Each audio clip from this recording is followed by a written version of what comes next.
Alex here with Straights on the Fly with A-Rex hooks and Pro Sportfisher, and today I'm going to tie you a classic intruder in the style of Davie, McPhail, Stuart, Foxall's Rhea Intruder style, which happens to be my favorite. We're going to demonstrate on the Pro Flexi tube here the Flexi weight, which if you're transitioning from another tube system is essentially like the US tube that goes over, and also we'll be using one of my favorites, the Sonic disc. Some of the advantages of the Sonic disc as well, we'll talk about that, I'll hit on it a little bit more, is it's nice to have that disc shape in front.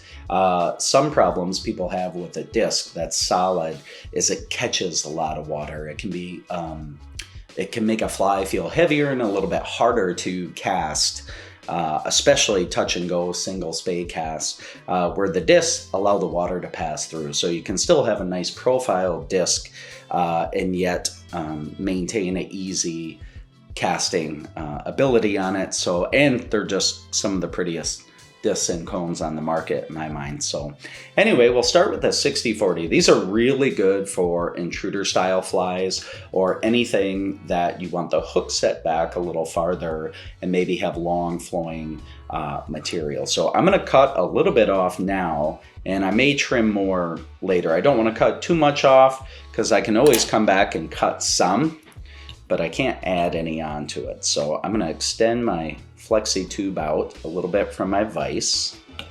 Make sure I'm good here and it doesn't want to slip out. Now what I'm going to do before I put the Flexi weight on is I'm just going to go ahead and add a little thread. And then I'm going to apply just a small amount of glue and slide the Flexi weight on and then lock it on. That just saves me a little bit of hassle for the weight wanting to spin, which is kind of the nature of US tubes in general. But they are very nice because we get an even distribution of weight and we can still tie along the body and keep everything very clean in the same diameter. So, and this doesn't necessarily have to go the full length of this weight. It's just to provide some grip onto it. And you can see the thread adds a little tension to it there, which is good. And then I'll push it like so. Perfect. We'll start the thread front here, and then I'm gonna come back on this weight.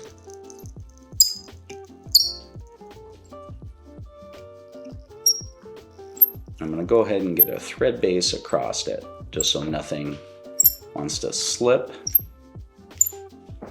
while I tie.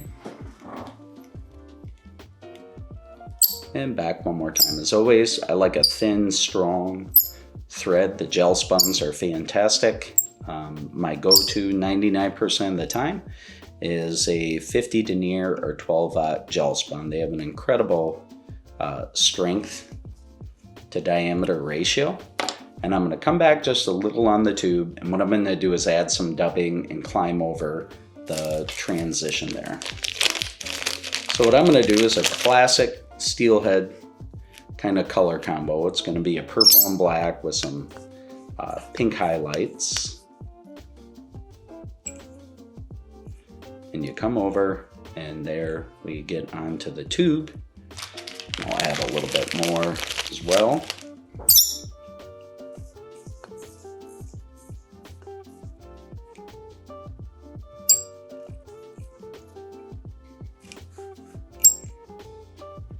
Very good. Put that on, then we have a little bit of a bump. You can brush it out some. And then what I'll do is reverse tie a short amount of flash. This is just kind of a heavy Scandie winging flash here. And then what we do is simply tie it around like so. Move up a few turns. pull that back under. And by reverse tying this way, you reduce the amount of thread wraps you're going to use. And you just come into it like that, and you'll see it just with your thread pressure, you get it to flare up. And then I'm going to trim it a little shorter, like so.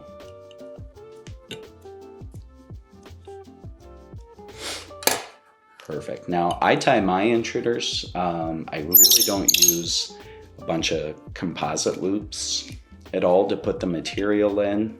That is a nice way to do it, but it also eats up a lot of material. So the only thing I spin in here is a little bit of hair, and I prefer American Opussom. It has a little bit more density than Fox. You can use a lot less. It has a nice translucent kind of sheen to it, and it goes in very clean with very little bulk. Hopefully you'll be able to see that on here. Most people who do these use Fox hair, and there's nothing wrong with Fox, but I think you'd be very pleased with this American Opussom. It gives you all the lift and structure, but is just significantly sparser than Fox hair is, and you really don't need much. You can see that's a fairly sparse amount. And when you spin this, be careful you don't catch your flash you tied in.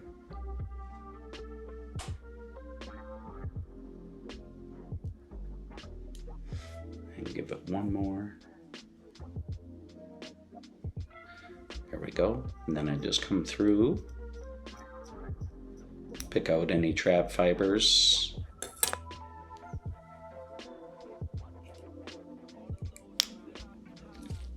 Kind of wet my fingers and just preen it back like you would any hackle.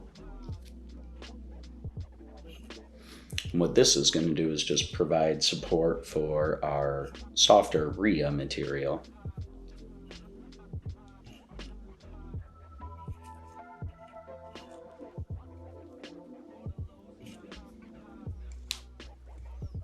And all we're going to do is lock this in.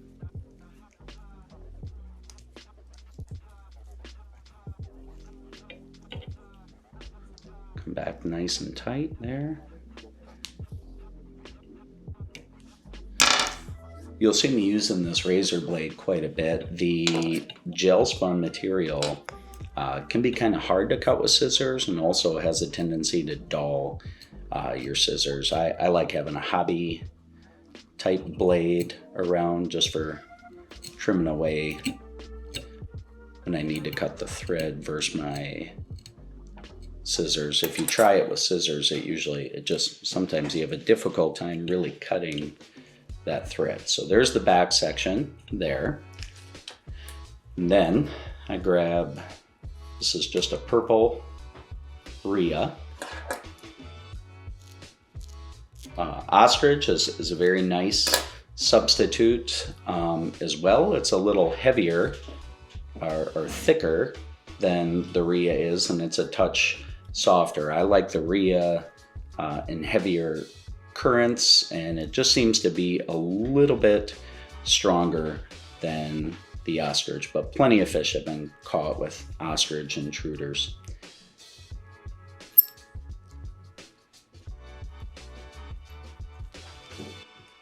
And once again, I don't really put this into a loop. I find I can keep it much cleaner if I just cut and tie it in the round like so. This particular Rhea feather is a very nice quality one. You can see it's straight, it's very thin and strong. Then what I'll do, just to keep that body diameter a similar length so we don't get any bumps on the body, is I'll actually lock those in by coming up, and what I'll do is trim kind of on an angle, or taper cut it like this, so that when we tie it all in, there's no abrupt stops or bumps into that body at all.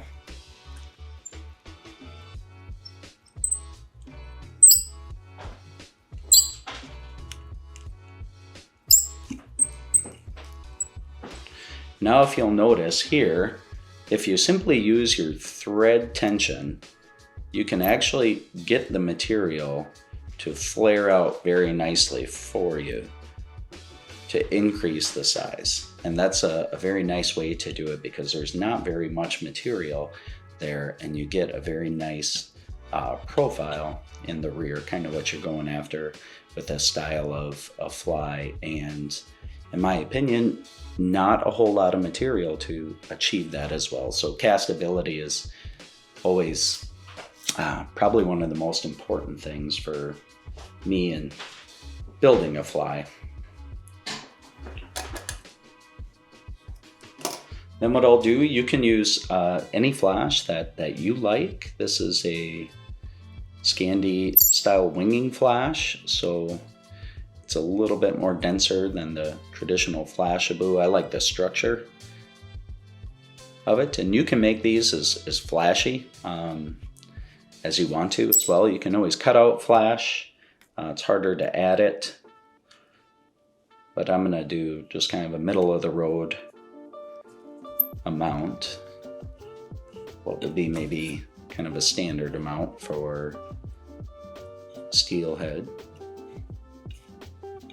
And on the Great Lakes, our steelhead at certain times of the year tend to have an affinity for flashy flies, especially as we get into the fall, just due to the water temperatures,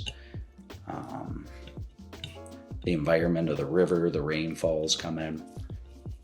And basically what I do there is just go around and kind of try to taper that material so the flash becomes, you know, part of the rhea as well and adds to that. Now at that point, you could add a hackle here. I like to try to keep that body as clean as possible and bypass a hackle right at that point. The reason being is it's just going to be less material across the whole fly. And one of my favorite ways to do the body is just simply flat braid. It's one of the quickest. I think it looks really nice. And bring that up to there. And I'll do some super glue on the bottom.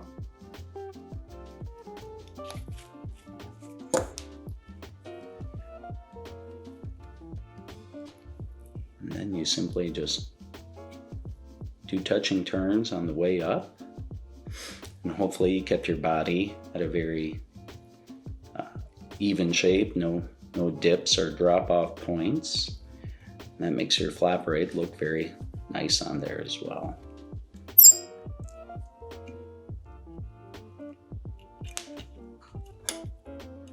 Now essentially we're going to do the same thing up front now, and I'm going to switch to more blacks or black rhea, but I'll use a purple dubbing, get a little bit more.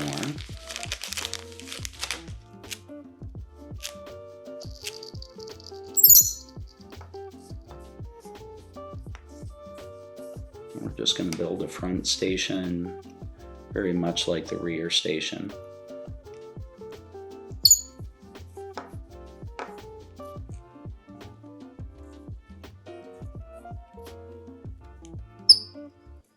And at this point, I'm still tying on the flexi weight as well. I haven't moved out to that part. I like to try to just finish out on the very end of it and keep that material still back on the heavier part of the tube.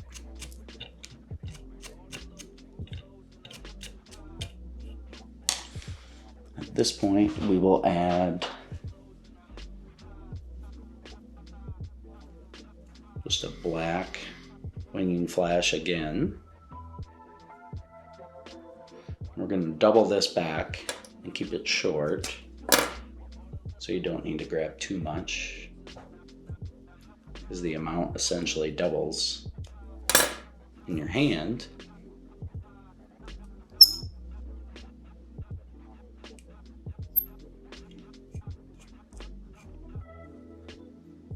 Just to keep everything to a minimum. When I reverse it now, I'm gonna pull it back. That saves me from excess wraps of thread. By doing it that way, it just kind of helps you to keep everything a bit cleaner.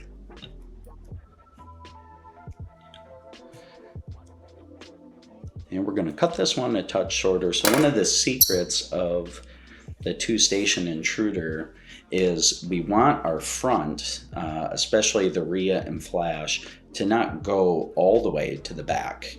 If you make it the same length as the back or even longer, what happens is it gets matted up and won't move as much. So we're going to keep this whole thing no more than maybe halfway into the back, and you'll see in the water they move as 2 separate stations that way. A lot of times you'll see these. One of the biggest mistakes made is to tie the front as long as the back, and if you put them in the water, you'll notice you don't quite get the movement. So very simply, everything on the front side now is a tad shorter and just kind of reaching out into that rear station, if that makes sense. So once again, the American Opussom, which is, and now I'm right here on the edge of that flexi weight, which is where I want to be.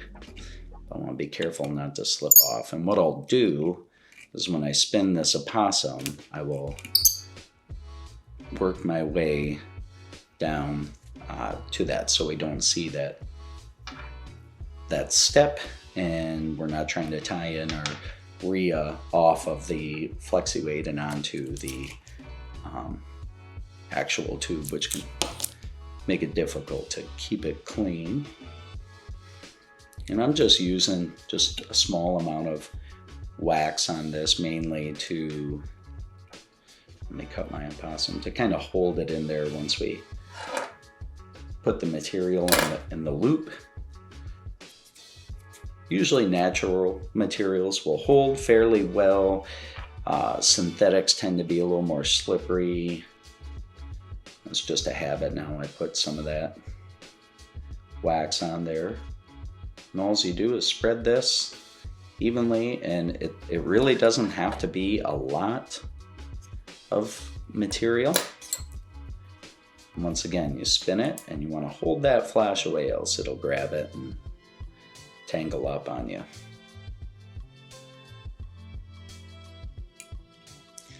And again, one more time.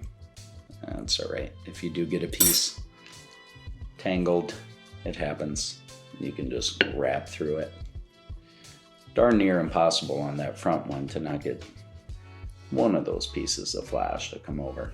Okay, and now I'll work out to the front of the tube, and that just gives us a clean transition from the flexi weight and to the tube. And all I'm going to do is lock it in. Sometimes this works. And then on the final one, I'll pull that up and bring it right straight back. So it's locked in and tied over itself, and you can be sure it won't go anywhere. We're going to pick this out. These are one of my favorite fly tying tools. They're eyelash extension tweezers that I stole from my daughters, but they are very, very handy tools. You can even, as I'm picking out this American Opussom, you can even be grabbing some of the dubbing, but be careful, you don't want to pull the thread out, and even getting that dubbing to kind of come out and blend in with the flash and hair. Okay, don't want to get too carried away. Now, for the black Rhea, let's see if we get the length. Once again, this is, you know, there's just different qualities of Rhea. If you're shopping for Rhea, what you really want to find is that's a very strong stem. It's not droopy and flopping. It's not curly at the end. You see how it gets softer down here? That's still very usable, but you want those nice long and straight fibers that tend to jump back up in place. That's a good section of Rhea and will work well in the water.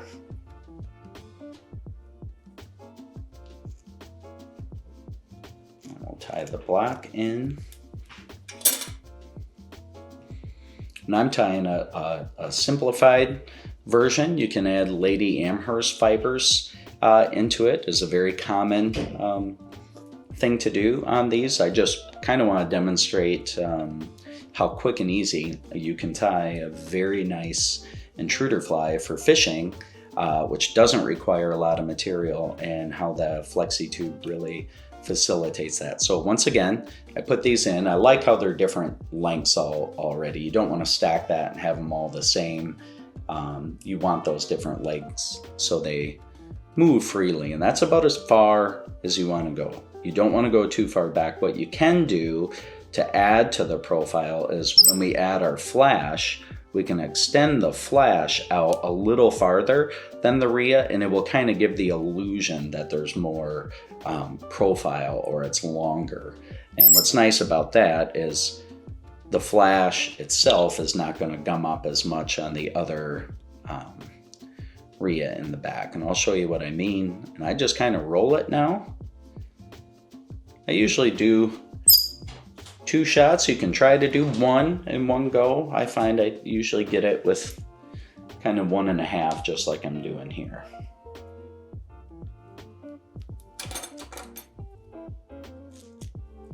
Alrighty. And we'll just add this in like so. Just kind of spread it. You can pull it different lengths like that. Now to clean this, you have to be very careful when you do this. You can use scissors, which we will. You want to make sure, if you're going to do it this way, your blade is very sharp and you don't cut into the tube. So I'll just kind of set it, apply a little pressure, and rotate. And I don't think this one's as sharp. If it's not sharp, you'll push harder than what you need to. It's like trying to work with a dull knife is more dangerous. So I'll see what I can get there. And these, the Pro tubes are a little stronger than the Scandie tubes I'm used to. Like if I did this on some of the 1.8 tubes, the classic 3mm and 1.8s, which are just fine, I run more of a chance of cutting it, where it's a different plastic or polymer. I've never actually had the Pro tube break when I do it that way, so very nice indeed. Now once again, if you watch the front, just with thread pressure, you can get it to kick out just a little bit more for you. And we're going to add some flash, and that'll kind of calm down these wily guys right there. And your choice here, I kind of like this McPhail blue style. It has a little bit of gold, blue, black, and purple, and we'll see how that turns out. Add some nice, something different in there. This McPhail blue style combination, where you get like blacks and pinks and purples and just hints of blue, seems almost like it was tailor-made for steelhead. But I would assume this color combo would be really nice even on sea trout, maybe even at night, this intruder fly.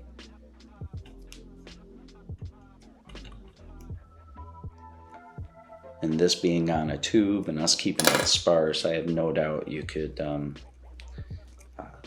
cast it even on the modern Scandinavian type lines as well.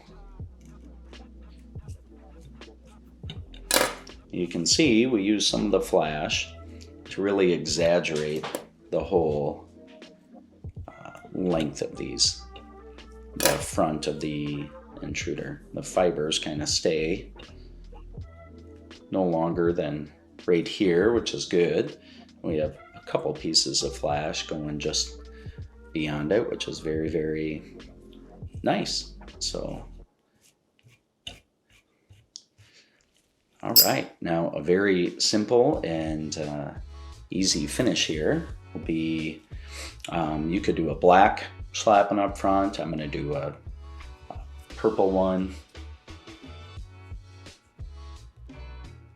And once again, the whole idea of an intruder is to get volume and appearance of bulk while still remaining sparse and light. And if you're practicing with these, one of the best things to do anytime you grab a clump of, you know, your fox to spin it, or your rhea or ostrich to put it in, just take half of it out. You know, try tying one so sparse that it's almost a failure and you need to add more. And I think you'll be surprised how much, or how little material rather, you really need. And if you use your thread pressure and various flashes to add some volume to it, you can get away with a lot less material in general.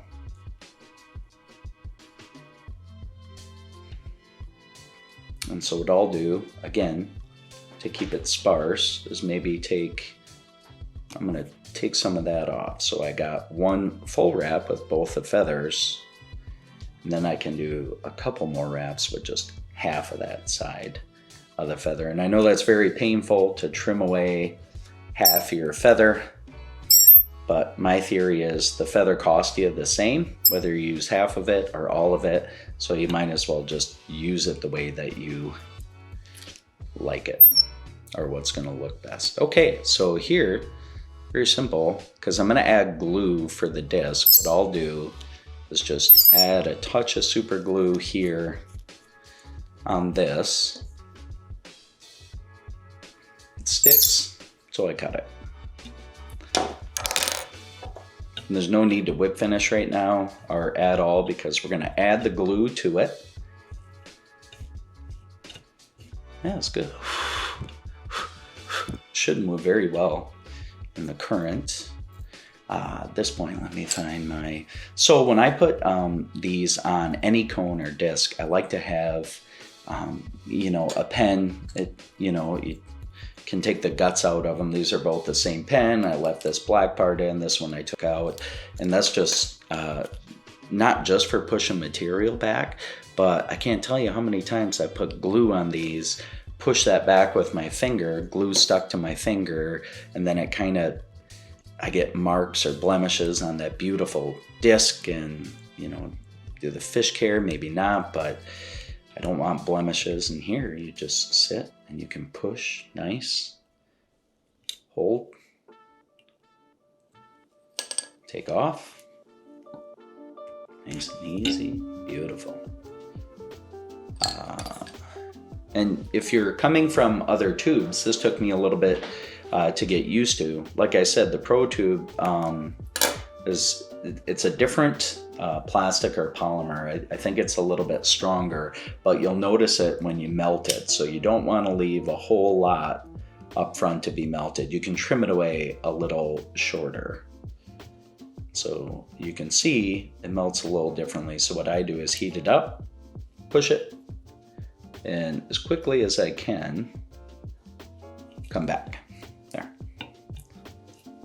And that is a Rhea Intruder, what I would call the Foxall style or Davie McPhail style. And if you tie them this way, what I found is they come out very beautiful, but they're also very sparse, translucent. You can see light passing through them. They're not heavy at all, and very, very, very easy to cast, especially with that sonic disc. So tight lines.